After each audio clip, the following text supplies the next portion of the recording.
Welcome, everybody, to another week here on Iowa State, the Voice of College Football Network. I'm Levi Stevenson. Um, this week, we are going to be talking some more Iowa State football. Obviously, we are not in the the place that we were hoping to be last week. Where we'd be sitting here talking about being a Big 12 champion and talking about potential games in the playoff and all that. Fortunately, we are not quite there right now, which it is what it is. So we're gonna talk a little bit about the game. I promise to not dwell on it too much. I promise not to go too far into it because I know a lot of Iowa State fans are just want to just kind of want to get rid of it. Um, just kind of want to let it go, be in the past, and kind of forget about the game because it was not a pretty one. I actually had the opportunity, kind of early last week, kind of last minute, actually to go down. I wasn't originally planning on going down to the game. Then my good buddy Dylan Sainer, um, uh, offered. He had some tickets and offered to basically ferry us from his house down to Arlington for the game. So myself and another writer of ours, Brownie, we drove down to Dylan's down in Bentonville, Arkansas, and had a good time down there. And had a great time down in Arlington too. Um, it was a Friday night, was an interesting one. Um, our group had already been drinking all day basically. But we got there into Texas Live and it was packed to the gills with Iowa State fans. It was a great atmosphere. It was a lot of fun. Vibes were at an all-time high. And it was just great to see so many Cyclones down there because it's getting to Dallas is a lot different than getting to Kansas City. Kansas City is a 3-hour drive. Even from my area, it's 5.5. So, but it's a lot harder to get down to Dallas. It's a 12-hour drive, and that's not a drive that a lot of people are going to make. And flights are expensive right now, no matter where you're going. I mean, if you could get a flight for under $400 to get down there, I'd be surprised. Obviously, game didn't go how we wanted, but I think just overall, the weekend was a good time. Just wish the game had gone better, but we're gonna talk about the game just a little bit. We gotta talk about it just a little bit. And then we will go into talk about transfer portal stuff and some other stuff going on that's kind of related to that. So as far as the game goes, it was, most of the week Arizona State was sitting at like a 3-point favorite, and I thought that made a little bit of sense. And then all of a sudden, what was weird, between Friday night and Saturday morning, the line swung all the way to Iowa State -1, which means that at the last minute, a bunch of sharps dumped a bunch of money on Iowa State overnight. Um, it was or the public, maybe the public did, maybe the sharps did, some group of people. I don't know if it was the smart money or the stupid money. Dumped a whole bunch of money on Iowa State. So that was a little bit weird because I'm not really a betting guy. I don't really pay attention to lines a ton other than just kind of see what Vegas thinks, but I don't gamble myself. But it was interesting to see that because that is not, you usually don't see multi-point swings overnight unless like there's an injury that comes out or there's suspension or something like that. So it was interesting to see that whole line move, 3 points basically overnight. Kind of a weird deal. And so it seemed like all of a sudden the smart money might be on Iowa State, but we knew going in that Cam Skadbu was a great running back and Iowa State would probably have some difficulty with him. That said, I think Iowa State created a lot of difficulty with him. The tackling effort was poor. Really from the first carry on, the tackling effort was poor. And that it was partially due, I think, to some injuries where guys got like Malik Verdon running around. You got Malik Verdon running around with a bionic arm basically because he's so banged up. So he's basically all he can basically do is just run into people. He can't really wrap up tackle. He can just run into people. And you saw some corners kind of going in there with some arm tackles, and that's just not going to work against a guy like Cam Skadbu, who rightfully got comparisons from Matt Campbell to David Montgomery. And we saw that last Saturday. We saw that same ability to be elusive, to shed tackles, to just stay on your feet and keep going. We saw that. And credit goes to not only Cam Skadbu, but all of Arizona State, because they were really good Saturday. I mean, Iowa State didn't play, played far from its best game, but Arizona State just went out and looked like a team that wanted to prove that it was deserving of a bye, even if, SMU and Boise State both won and they would have to jump somebody. Arizona State went out there and played like a team that wanted to go out and prove that they deserved a bye.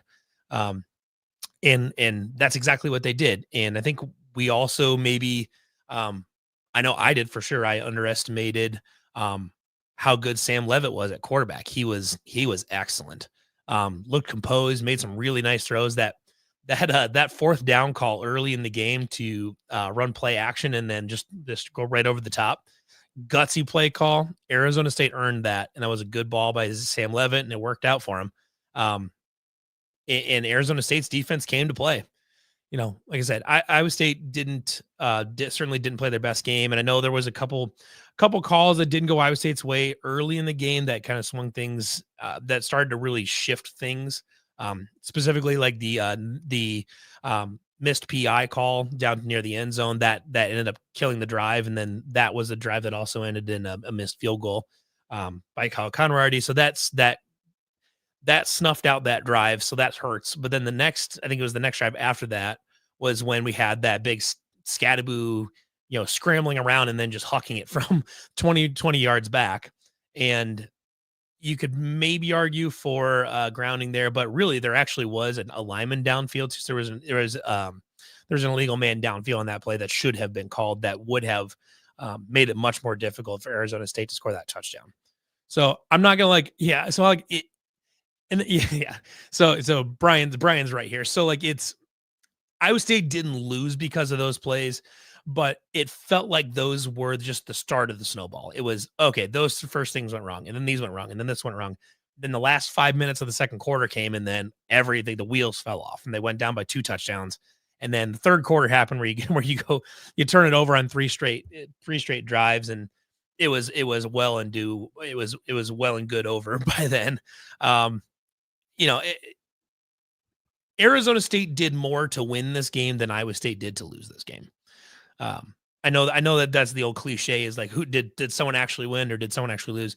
Arizona State won that game. Arizona State was very good. They looked good enough where whoever they're going to end up playing in the playoff, they're going to get a game. And Arizona State, maybe favored depending on who the opponent is and how that quarterfinal game goes.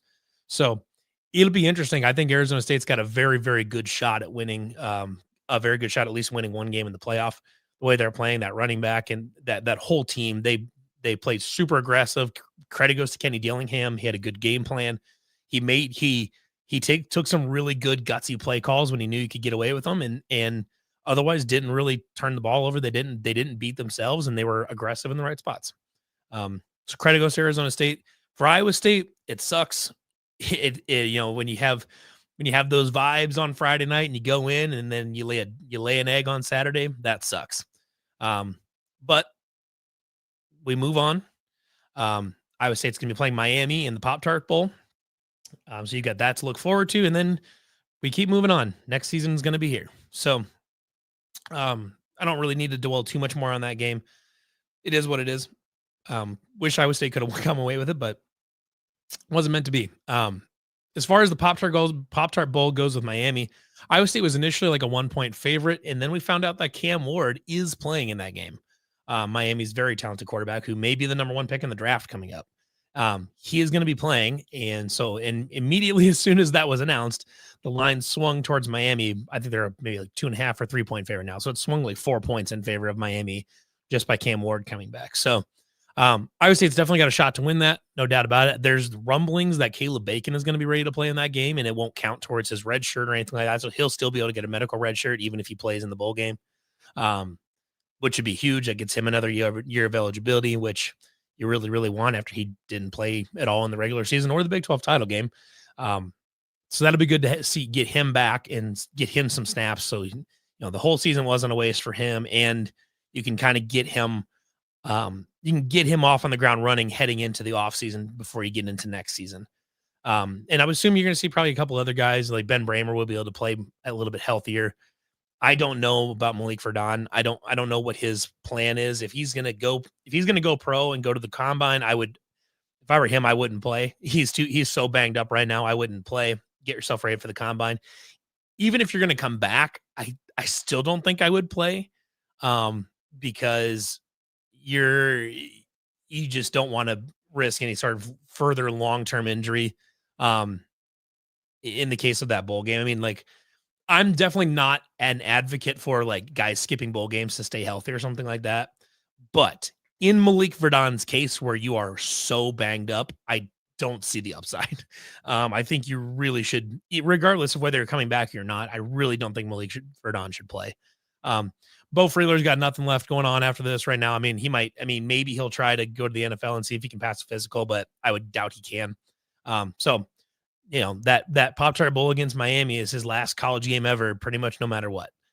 So I would expect to see him flying around all over the place for that. We're obviously going to be missing a few players that had gone to the transfer portal. Not a ton of big names on here as far as like starters and things like that. But some notable depth pieces up to this point, and we'll get into those a little bit. Um, the Miami game is tough. Miami just missed out on the playoff. They were probably the first bubble team or the second bubble team that didn't make it in. Um, it's a tough team. They can throw the ball. Their defense is not very good. These guys are basically I would describe them not dissimilarly from like Texas Tech, where it's just a bad defense. But they can really move the ball down the field with Cam Ward and the rest of that offense. And we'll analyze that game further as we get a little bit closer to it. Early on, I think it's an opportunity. It's a cool bowl game. The Pop Tart brand does a really nice job of marketing that whole game, and creating some excitement about that.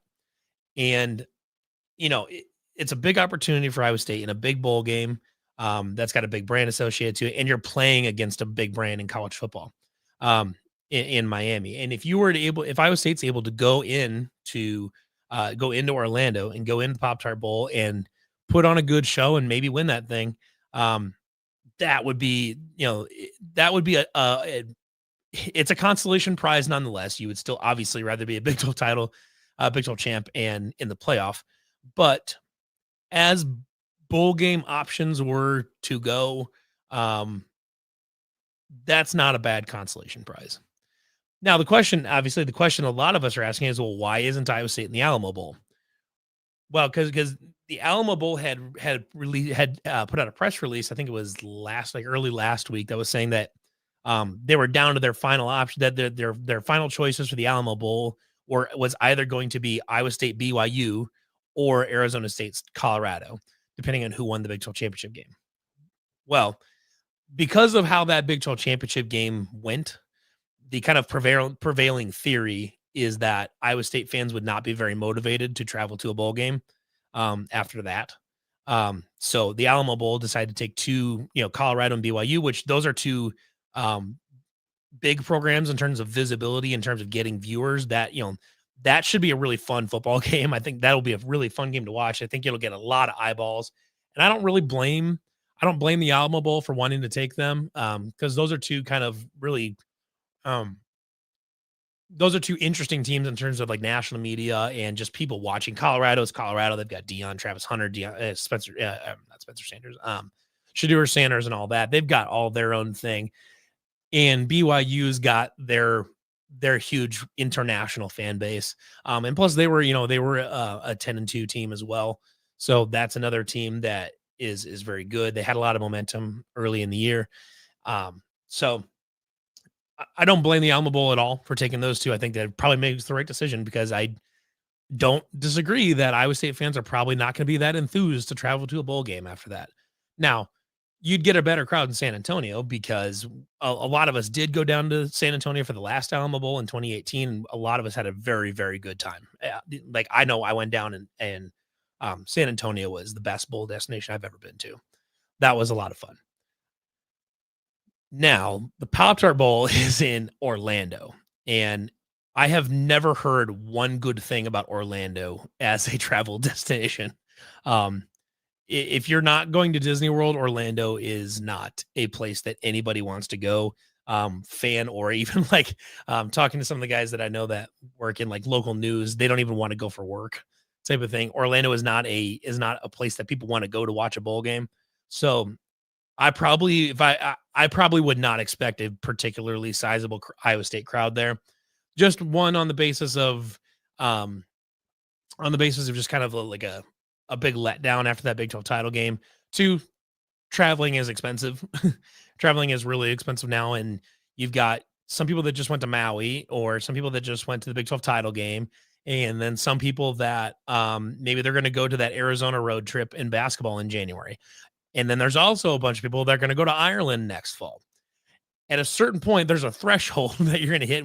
And on top of all that, you're paying for season tickets and donations. And if you're donating to We Will, and eventually it just becomes too much. Like, we have too many things that we need to spend money on and go. And it's just, the world's expensive to live in now. So it's hard to expect, a very blue collar fan base to just go to every single thing when you're, you know, for two people to go down to Orlando, you're probably looking at, between tickets and flights, I would be willing to bet you're going to be in $1,500 at minimum on it. And that's not including, so between flights, let's say if you're at a $500-$600 flight, actually, I've heard that flights are a lot more than that. I've heard the flights can be like $800 depending on where you're coming from. So you might be 1,500 in on the flights. You're probably another couple $100 in on tickets. You're another probably $300-$400 in on Orlando if you're just, on a hotel, if you're just staying the night before and the night after. And that's not food, that's not booze. I mean, you're going to be well into $2,500-$3,000 to go watch the Pop Tart Bowl in Orlando. If you just came back from the Big 12 title game in Arlington, unless you got a lot more free cash to spend than a lot of the rest of people do, you're probably not going to try to go to this Pop Tart Bowl. And it's also going to be, it's the 28th or whatever it is. So it's over the Christmas, New Year's thing. And some people have holiday commitments. All that is to say, I would not expect a huge Iowa State contingent there. Now, Iowa State does travel for bowl games and stuff like that, but given the circumstances of everything, I don't think you're going to get a lot of Iowa State fans at that Pop Tart Bowl. And it's probably going to be a heavy Miami crowd because they're just right down the road. So Iowa State will be functionally playing a road game. They'll be wearing the road jerseys. They'll have a road crowd. Now, Miami's fans are typically pretty much front runners. They're not diehards. But they're good. So it means they'll show up.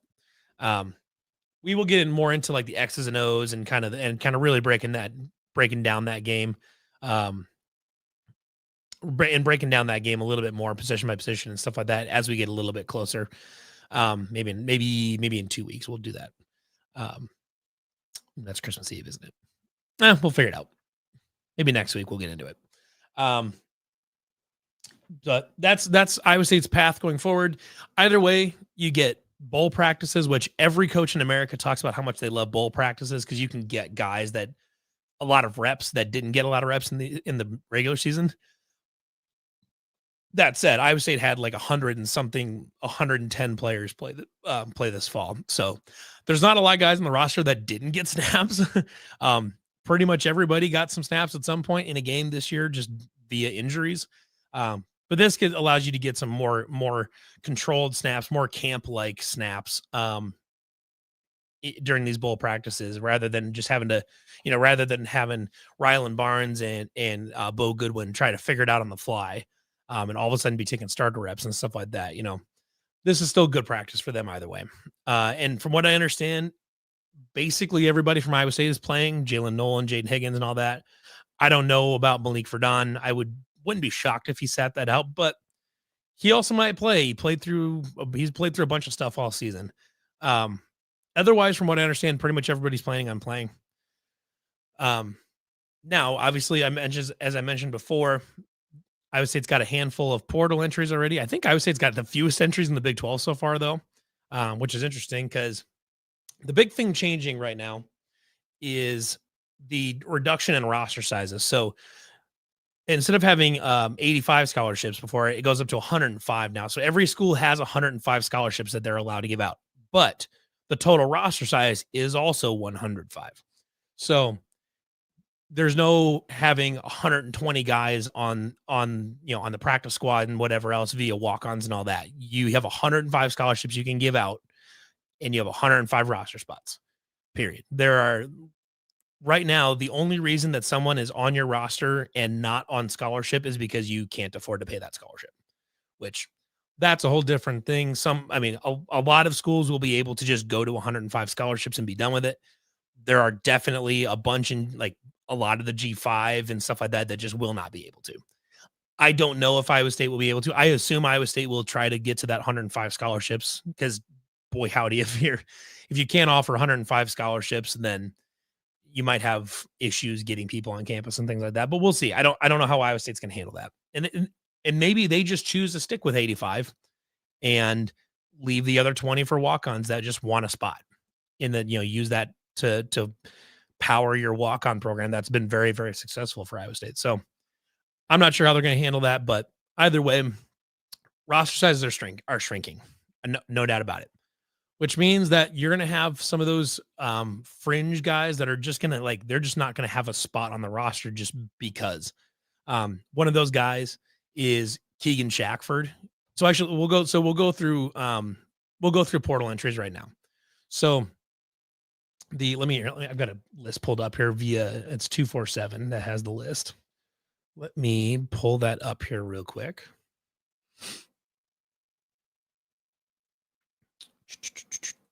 Okay. So right now we've got cornerback Ryan Robinson, kicker Keegan Shackford, Drake Knobloch, JJ Cole, Trent Jones, Trevon Howard, AJ Burton, Kennard Snyder.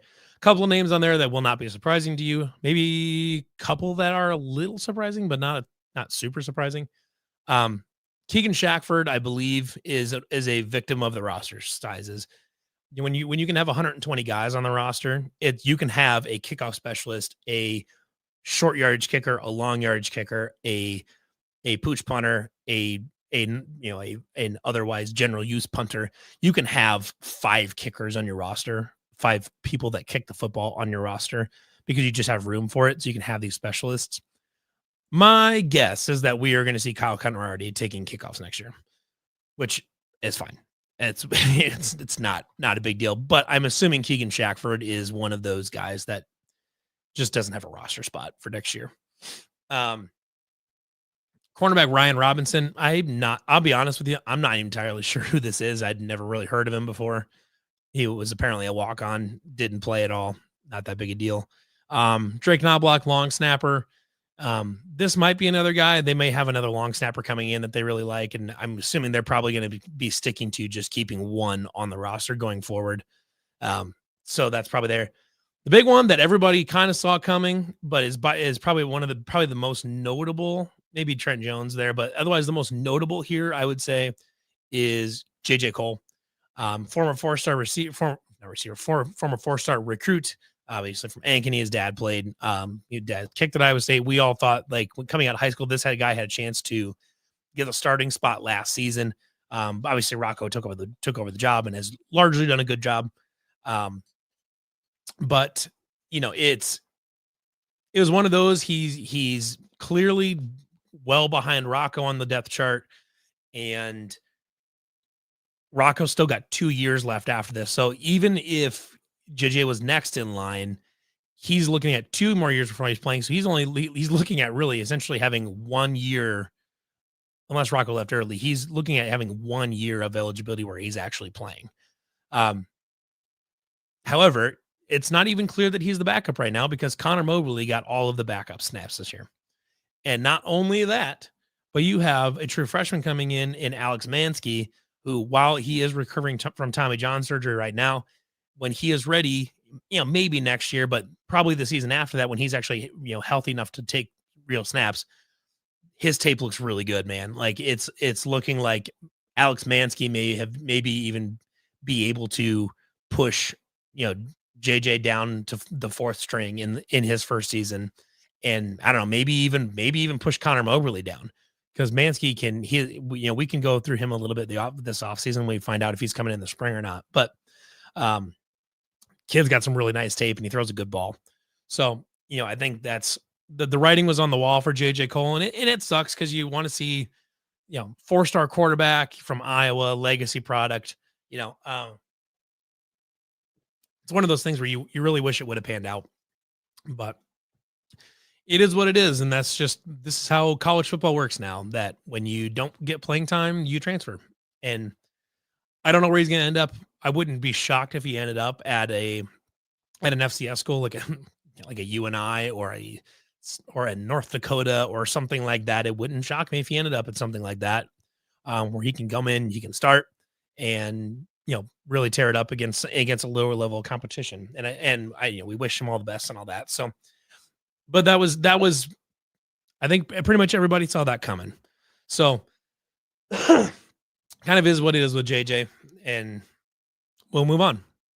So other guys here, we've got Trent Jones, who did play quite a few snaps this season along the defensive line. I'm not entirely sure. Guess what his reason for transferring is. Maybe he was just told that he just doesn't have a roster spot. I'm not sure. He was this is actually a different that's the wrong Trent Jones. Yeah, that's not the right Trent Jones. So 247's got the wrong Trent Jones linked there. But Trent Jones did play a bunch of snaps on the defensive line. I'm assuming this is one of those where he just wants to go get more playing time, because I would say it's got some young defensive linemen they really like. That may be coming up. I'm not sure there. Trevon Howard is a guy that was a pretty highly rated coming out. He's high 3-star there. Just never broke through really. I mean, he's gotten playing time, but just never really broke through. How the interesting thing about Trevon Howard here is because he would be presumed to have a shot at maybe getting a starter rep, heavy reps next year, maybe even pushing for a starter spot. Now that you have Bo and potentially Malik Verdon leaving, but we know Jamison Patton is going to be one of the starters because he's started some games and he's played a lot of games early in his career. So we know Jamison Patton's probably going to be one of the starters. Assuming Jeremiah Cooper is back, he's probably going to be a starter. The interesting thing about Trevon Howard leaving is that potentially hints at Malik Verdon coming back, because otherwise, unless he knows that it's going to be Malik Verdon, Jeremiah Cooper, Jamison Patton next year at safety, unless you know that for sure, you've got a shot at getting a starter spot next year. So to me, this Trevon Howard, unless he was truly just going to get buried, I guess, but like from what I can tell, there's this transfer only really makes a lot of sense to me if Malik Verdon is heavily considering coming back. And maybe he's already decided, I don't know, but this one was interesting for that reason, where I think maybe this means you get Malik Verdon back, which I think we're all okay with, because Malik Verdon is very, very good. On the offensive line, AJ Burton was a guy coming out, and they got him out of Colorado. I know he didn't play much this year at all. But I guess from what I had heard, I thought they liked him in camp. And he made some good progress, so was maybe getting ready to push his way up the depth chart. But this may be another one where he was talking to him. He didn't start this year, didn't play a lot, or maybe I'm not sure if he played at all, but didn't play a lot. And I'm sure they're going to go looking in the portal for offensive linemen, things like that. And you've got some other young guys that have stepped up. This may be a situation where he just wants to start someplace, and he's just not right now. He's just too far buried on the depth chart. I don't think there's really too much more to read into it beyond that. Kennard Snyder is a funny one. So he just transferred in, really just did not play much this year at all. I think he came in from Louisiana Monroe. I think there was some thought that he would be able to he'd play and be able to get some snaps. Did not play hardly at all. And now he's back in the transfer portal as a grad transfer. The funny thing about Kennard Snyder, the funniest part about Kennard Snyder is that if you played college football 25 as Iowa State and you did a dynasty mode, a lot of people saw Kennard Snyder go off and be a dominant player in college football 25. I know there was a couple people that said that he set single season sack records, and like a couple people, I think they said that he won a Heisman in their college football 25 game, things like that. So it's interesting. Obviously his Iowa State career did not pan out anywhere close to that, but just a funny little quirk there. that he was a very weirdly dominant player in College Football 25. So a couple things here. We do have oh, there he goes. There's Ryan Robinson there. King Shackford. Did they get the right Trent Jones? There's the right Trent Jones linked. Yeah, there's Trent Jones. Yeah, didn't do a ton, but okay. So the public portal offers. Do we got player cards for those down here? I wonder if 247's got those. Yeah. Okay. So obviously, the first couple positions that we thought they would go after is receiver, corner, offensive line. And here's a corner. He is from Lindenwood in FCS school, so I don't know anything about him. If they're going after him, he's 6'3", so that's good size. It's worth noting anyways. I don't know. We'll see. Apparently they think enough of him. Trek Kekahuna, or Trey Kekahuna. I don't know. Wisconsin receiver, you see 5'10", buck 87. That screams guy that they want to be a Jalen Noel clone. Yeah, Brian, he says, I thought I heard Snyder. He may have gotten hurt. I just know he did not play much. I would think that if it was just a matter of injury that kept him off the field, I wouldn't think he would transfer. So I'm assuming it goes beyond just the injury, as far as him not playing and eventually transferring.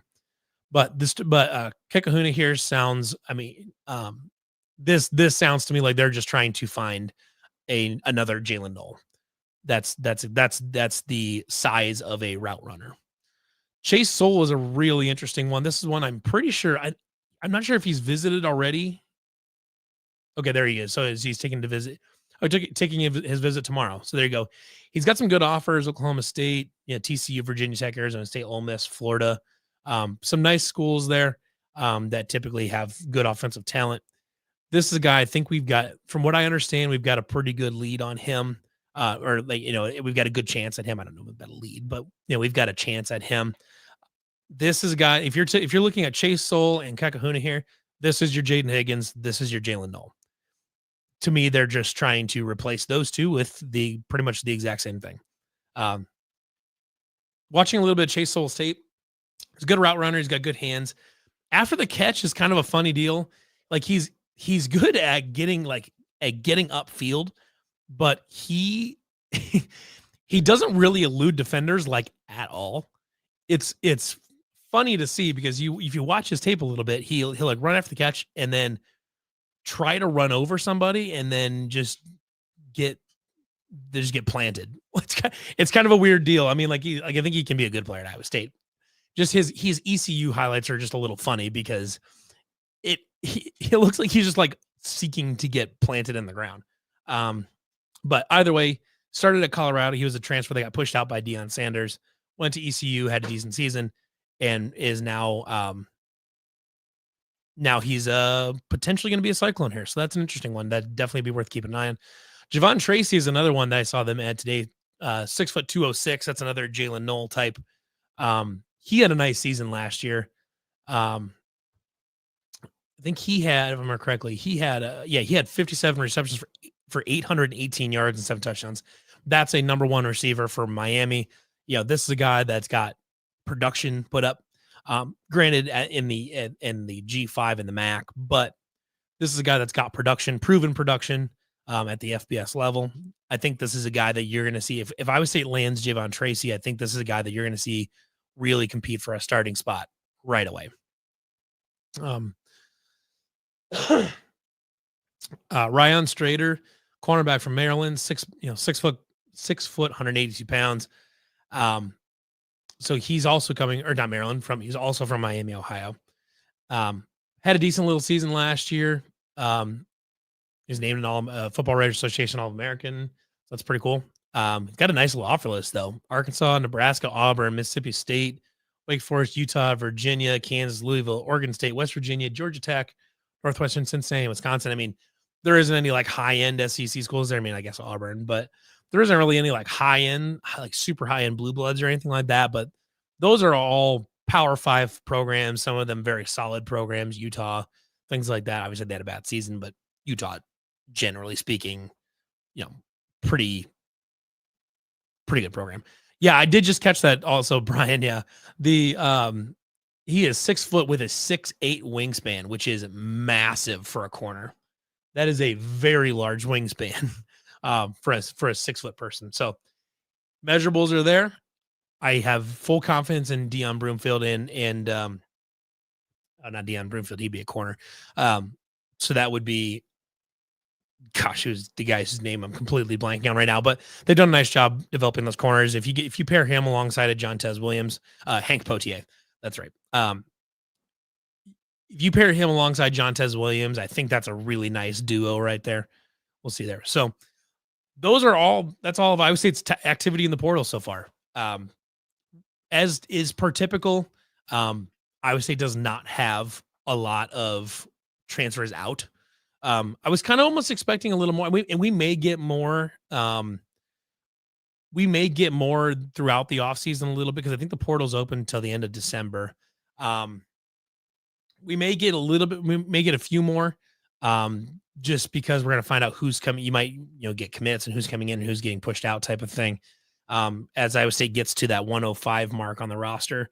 So we'll see. There may be more guys leave. I would assume it's going to be mostly just kind of the fringe guys that weren't really on the depth chart or for much of anything. So we'll see.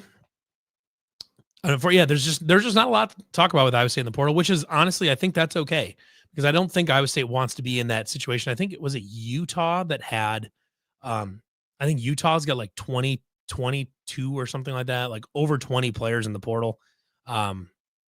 Just a massive exodus from Utah for some reason. Brian says we need better edge play, but we can't usually afford that in the portal. Bacon maybe bulk up and go to the Von Miller role. I mean, that's basically what he did 2 seasons ago, where he broke into the scene as a stand-up edge rusher, like a Von Miller type of thing. Maybe you do that, especially since I think that would actually make a lot of sense because now your Iowa State is, by virtue of all the injuries this season, Iowa State's going to find themselves with a fairly deep linebacker room next year. So they could probably afford to say, okay, we've got Caleb Rosina that'll be back and healthy. He can be our anchor in the middle of the linebacker core. You have Cooper Ebel on one side, you got Will McLaughlin on the other, and then maybe you're running Caleb Bacon as a stand-up edge rusher. I think that would be great. I think no matter what, Caleb Bacon will be a guy that's on the field every snap. Whether he is part of the main core of linebackers and then just scoots down to the line if you're going to bring somebody else in and use him as a stand-up edge rusher, maybe you do something like that. But Caleb Bacon will be the leader of the defense next season in some way, shape, or form. But you got guys like Caleb Rosina and Bo Goodwin and Rylan Barnes that played a lot of good snaps this year. You're going to have a nice deep linebacker core, and you've got a weapon in Caleb Bacon, who was a very good pass rusher 2 seasons ago, and you can bring him back and use him as that because you've got guys behind him that can play a coverage linebacker role. So very interesting. Lots of opportunities there to do some really fun things on defense. Obviously the big thing there is you're going to want to make sure you get your secondary shored up, and hopefully it's Jeremiah Cooper, Jamison Patton, somebody else. Maybe Malik Verdon comes back. Maybe it's a younger guy, lots of different possibilities there. Or Tayshaun James played a bunch towards the end of the end of the season, had a rough game against Kansas, played a good game against Kansas State, was not awesome against Arizona State, had a couple miscues there. I'll tell you what, though, speaking of those guys that need to improve quite a bit in the offseason is the aforementioned Jeremiah Cooper, who did not have a great regular season.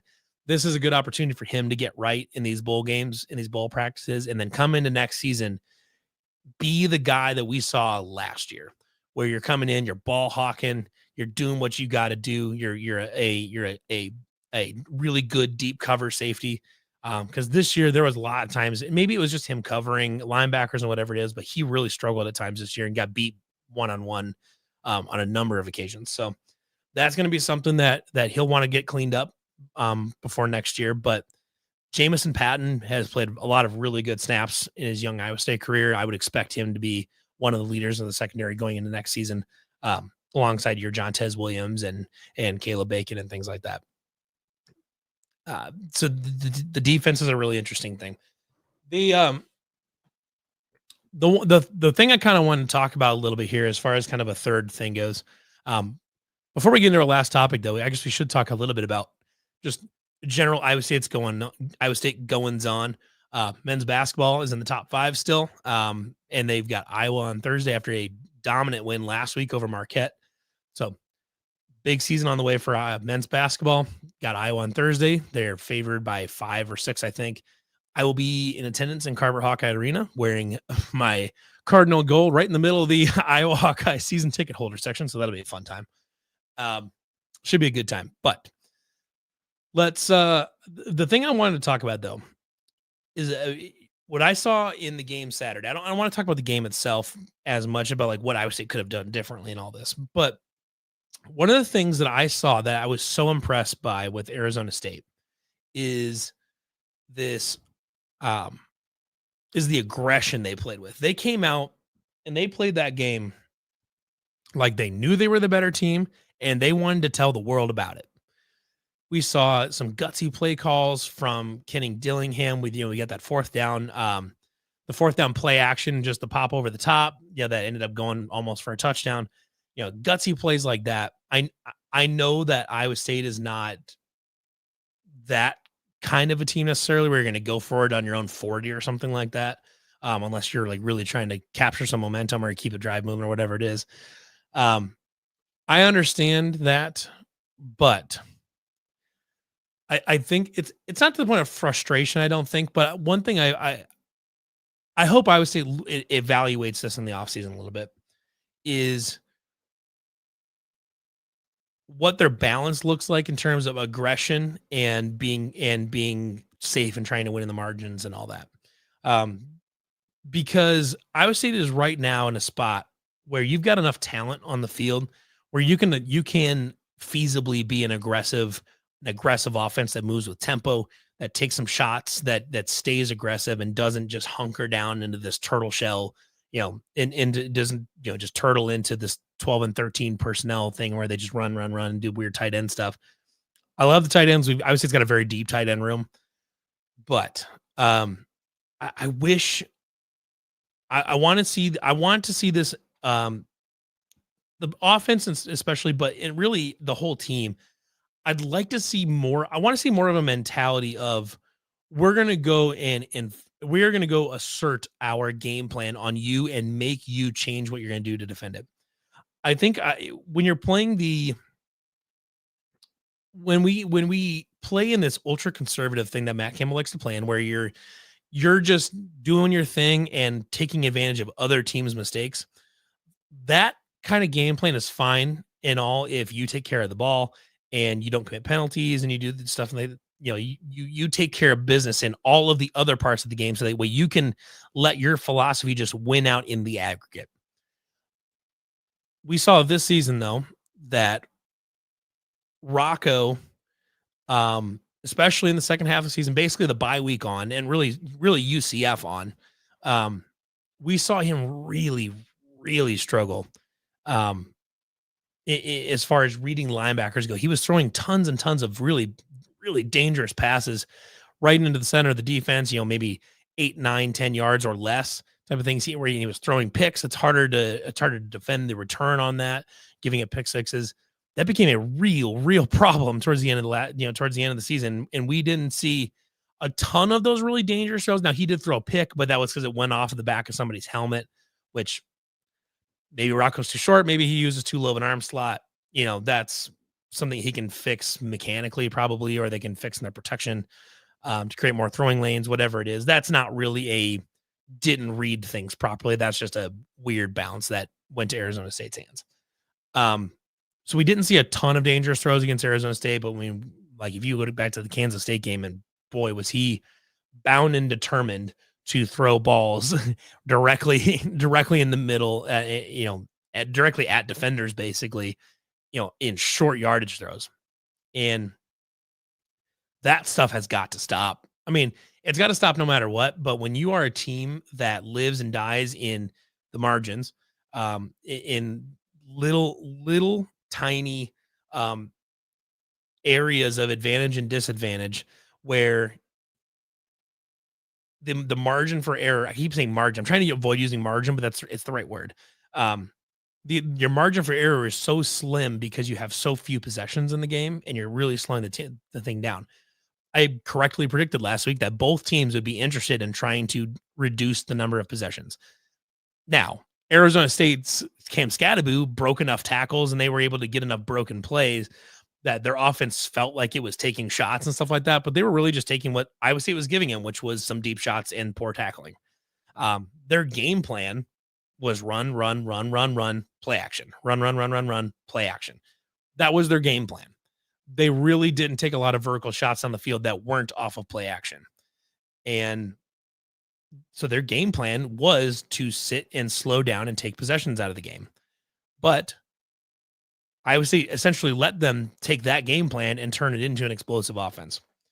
And if you are going to be conservative yourself, that's a little bit of a problem. Now, part of this is not taking enough deep shots, not taking enough, intermediate and deep shots with the passing game, and some of that's matchup dependent. I get that. Part of it though too is your run game is very conservative. We didn't see hardly any screens. We didn't really see much. I don't think we saw a lot of creativity in the running game. It's pretty much just kind of your standard inside zone stuff. Now we saw some of that I form stuff. We saw it at midfield. I'd like to see more, especially the interesting. What's interesting to me about the running game though is the decision on who gets the carries is a little odd to me, because you get Carson Hansen, who will have a couple really nice carries back to back to back, and I don't understand that you want to give him a break and you need to get a breather and all that, but and then he'll have a good carry, like one good carry, and then where he should still be on there getting more carries. And then all of a sudden they'll swap in Jalen Jackson or they'll swap in Abu Sama or something like that. And which Jalen Jackson will not be playing in the Pop Tart Bowl because he just got an OWI last weekend. So he probably will not be playing in the Pop Tart Bowl. And I'm guessing his college career is over. But, you go from Carson Hansen, who's got the hot hand, and all of a sudden you're putting in Abu Sama, who had an extraordinarily bad day on Saturday where he fumbled twice. You could argue that neither of them are really his fault because it was just like he was getting tackled and then some other helmet comes out of nowhere and hits him in the back of the elbow or whatever. And at that point, it's pretty much impossible to hang on to a football. But, the decision on the rotation for the running backs is a little odd. The one thing, though, going forward as well with this running game is personnel related because, as promising as Abu Sama was last season, we saw some really explosive runs, and we even saw it this season too, where if he gets a seam to go, he can pop off a big run and take it to the house. But he has not developed as the every down back into an every down back like I think a lot of people thought he would. Right now, he just doesn't do a good job of finding the hole right away and really hitting it with purpose. Because Abu is a runner that wants to find his lane, plant his foot, and go upfield, and then just take off, shoot out of a cannon. That's what Abu wants to do. And right now, he's not doing a very good job of finding that lane. He's having some difficulty finding his gap, and it's really holding him back. Now, Carson Hansen has done a nice job. Where Abu Sama is struggling, Carson Hansen is generally doing very well. Where he's that nice downhill vertical runner that if you get him a lead blocker, you can pretty much put it in the bank for 5-6 yards or more.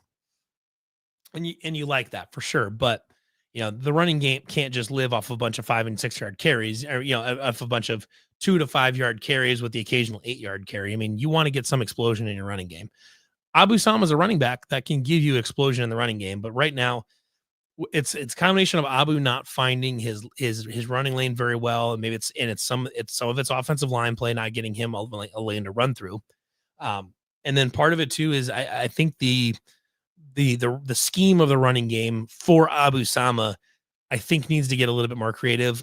It seems to me it's very obvious that Tyler Roll, the running backs coach, and Taylor Mauser and that whole group in Ryan Clanton, it seems very obvious to me that they've got it figured out. They know how to scheme to get Carson Hansen yards in the running game. They know how to use Carson Hansen, and they're very good at it. It seems to me they haven't really figured out yet how to use Abu Sama. And if they can get it figured out this offseason and really find some good schemes that fit Abu really well, I think we can see him take a jump next year. But as of right now, I don't want to say he's been disappointing. It's more just like he's progressing a lot slower than I think we thought he was going to be. I think a lot of people thought he would just take over the running back role this season, like be the dude, be the bell cow that we, are kind of used to having at Iowa State, weirdly.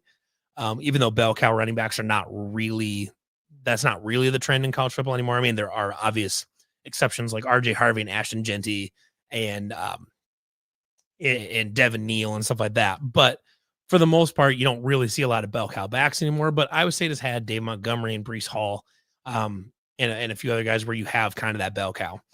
And I think a lot of people thought Abu Simon would be that, but he has not developed into a running back that can do that yet.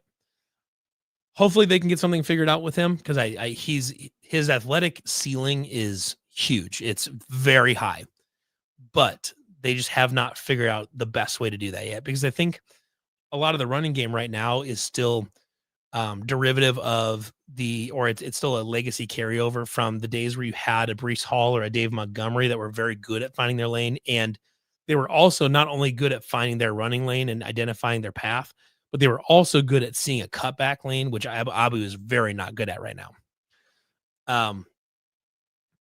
And the other thing, so Brian's right on here. The other component to this is that you have Dylan Lee coming in. Dylan Lee, he didn't take a ton of carries this season. They used him in his 4 games and then shut him down, which that's good. Save him for another year. Dylan Lee is coming up behind Abu. And if Dylan Lee's athleticism is what we think it is, where he can be an explosive home run threat at running back, if his vision turns out to be better than Abu and he's more consistent of a ball carrier, you may see Abu start to slide back on the depth chart just a little bit and get fewer and fewer carries unless he can figure it out. I'm not sure what that looks like, if that's just a film thing or what it is, or if he just needs to. It's a film thing. But Dylan Lee's coming, and he's a very good running back. And I would say it's also got a very good running back in this incoming class too that I know they really like. Now, I'd imagine they don't probably play him a ton, but I know this. I think it's River Peppers out of Independent. Yeah, is out of the Kansas City area. Let me see if I can pull him up real quick. But I know this Peppers kid right here, River Peppers. I know they are a big fan of him. A little bit kind of a scat backy type thing, whatever. But not a huge offer list necessarily, but that doesn't necessarily mean much of anything. I would say it has made its hay on finding guys without really big offer lists. But Kansas State offered lots of good FCS programs. Army offered him stuff like that. So there's good stuff to be had here. Utah offered him. I know they really like Peppers. So this is one of those where he's up against the wall right now. If he wants to get carries next year, he has to get it together. He's got to prove himself worthy of carries right now. Because that running back room remains deep and interesting. So this is Abu's make or break it year.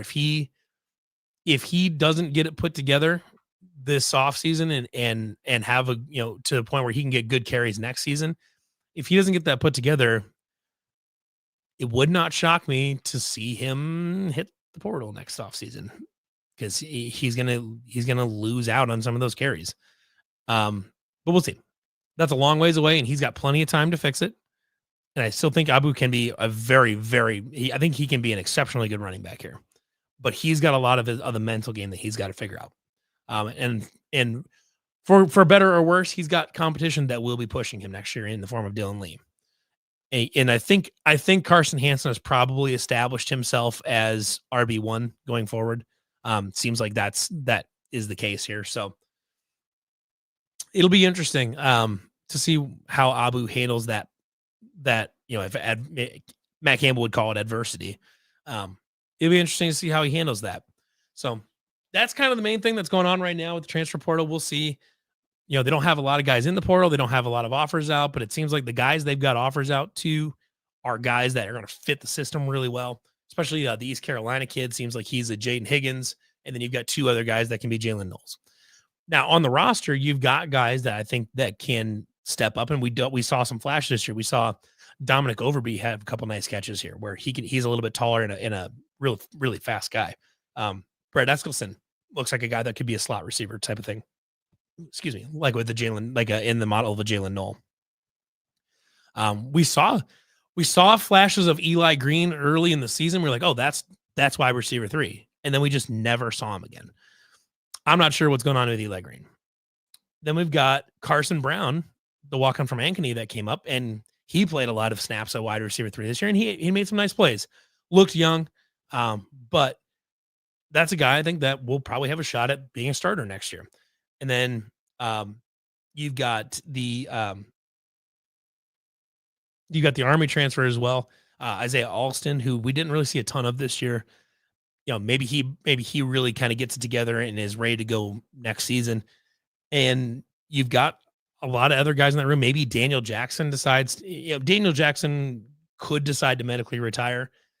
I don't know if he will or not, but if he doesn't, you'd have Daniel Jackson back next year, potentially as a starter.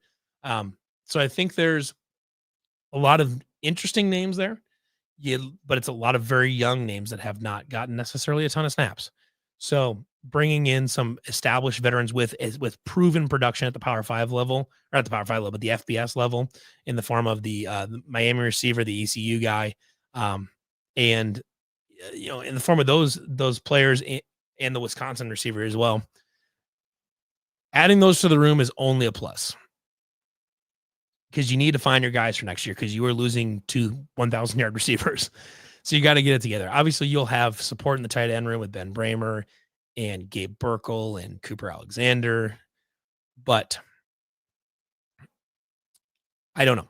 We'll see. They have some. We'll be able to take a better look at this roster after the portal and see what they've added and see, okay, this is what we've got going on next year, and we can try to identify some people. But right now, there's about 6 different guys, not including the potential transfers, that you can look at and say, okay, this could be your starting 3. This could be your starting 3. This could be your starting 3. So it'll be interesting to watch that. But I think we'll be getting ready to wrap it up here in just a few minutes here. Yeah, we're almost at an hour. So kind of in summary, not a lot going on in the transfer portal right now, but I think the pieces that Iowa State is targeting seem to fit the scheme really well on offense or defense. And they're very clearly addressing key positions. One thing that's interesting is they don't have an offer out to an offensive lineman right now. Whether that's because offensive linemen are really expensive in the NIL, or there's not a lot of them on the transfer portal that they really like. Or the third possibility is they've got young guys in the room that they really like, and they think they can have them ready to go for next season. So you don't need to go get a transfer lineman like you did for Jalen Travis, because you can just bring up your depth like college football has done forever. So that's worth noting, I think. And we may see more offers go out in the next day or two, or through the rest of this week, basically, seeing what kind of offensive line transfers come out in there and see if they offer a lineman. But as of right now, there is not an offensive lineman that has been offered in the transfer portal yet. So that's interesting, worth noting. And we will probably, because I think so in 2 weeks from today is Christmas Eve, actually, which is the day before. So maybe what we'll do, I'm thinking maybe next week we'll dive into the Pop Tart Bowl a little bit more. We'll catch up on any new transfer portal news. As far as the week of Christmas goes, I may move the show to Monday night because I will have Christmas festivities on the 24th. So I may move the show to Monday night on the 23rd, depending on what's all going on there. Maybe if we do that, maybe we'll go through the Pop Tart Bowl then. But that's the plan. Appreciate everybody who tuned in and commented, especially Brian. Brian got after it in the chat. Appreciate all that. So everybody, thank you for listening to this episode of Iowa State, the voice of college football. I will be here every week, every Tuesday. One thing I did spoil a little bit in the Wide Right 90 Late Discord is that I have found a co-host for the show that will be joining in January, probably the second or third week of January, I think. And that is going to be former Iowa State quarterback / receiver Darius Lee Campbell. Had a good chance to really connect with him this past weekend. down in Arlington, and I think you guys are really gonna like Darius's insight. He's a very personable guy. I think you're gonna really, really enjoy Darius. So I'm thinking, looking like probably the second or third week in January, I think is when he'll join in. So until then, you'll just get me, but we'll have a co-host for this show in January. So everybody, thank you for tuning in, and we will see you all next Tuesday at 7 Central, 8 Eastern. Go Cyclones.